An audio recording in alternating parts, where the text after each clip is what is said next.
Halo semuanya, perkenalkan nama saya Firdaus Nancur. Jadi pada kesempatan di video kali ini saya akan menjelaskan mind mapping yang telah saya buat mengenai sejarah pembangunan ekonomi. Yang pertama yaitu terjadinya depresi dan rehabilitasi ekonomi. Globalisasi ekonomi yang terjadi rentang waktu tahun 1450 hingga saat ini terjadi yang namanya itu abad transition atau age of transition, di mana terdapat teori coordinative circle, di mana teori ini membagi menjadi dua fenomena. Kemudian untuk globalisasi ekonomi yang terjadi pada kurun waktu antara tahun 1945 sampai saat ini terjadi yang namanya itu capitalist world atau pembangunan ekonomi yang normal. Namun untuk saat ini memasuki krisis ekonomi.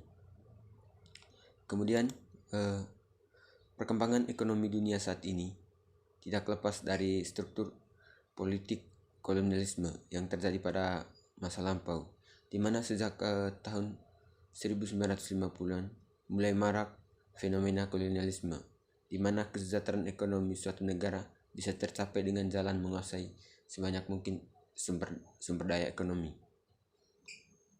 Kemudian pada kolonialisme tahun 1950-an terciptanya sistem ekonomi merkantilisme, kemudian kolonialisme dan kapitalisme. Kemudian untuk sistem ekonomi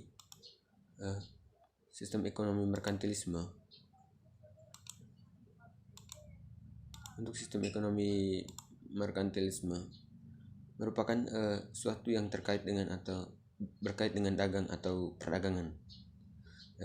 Merkantilisme adalah sistem ekonomi yang berlaku di Eropa pada tahun 1500-an sampai tahun 1700-an yang mementingkan keseimbangan antar ekspor dan impor. Merkantilisme adalah penganut dari orang yang percaya mengenai pentingnya perdagangan dan pembangunan ekonomi suatu negara. Kemudian globalisasi negara kaya dan miskin.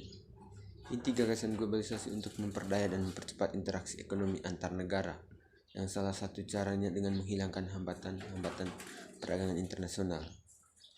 Terdapat pertumbuhan transaksi keuangan internasional yang cepat, kemudian pertumbuhan perdagangan yang cepat terutama antara perusahaan tradisional, kemudian gelombang investasi asing cepat berlangsung, timbulnya pasar global. Kemudian yang terakhir penyebaran teknologi dan berbagai pemikiran yang mengakibatkan ekspansi sistem transportasi dan komunikasi yang cepat. Itulah mengapa globalisasi sangat penting, dapat menyatukan sumber daya negara kaya dengan negara miskin. Demikian penjelasan saya mengenai mind mapping yang telah saya buat. Terima kasih.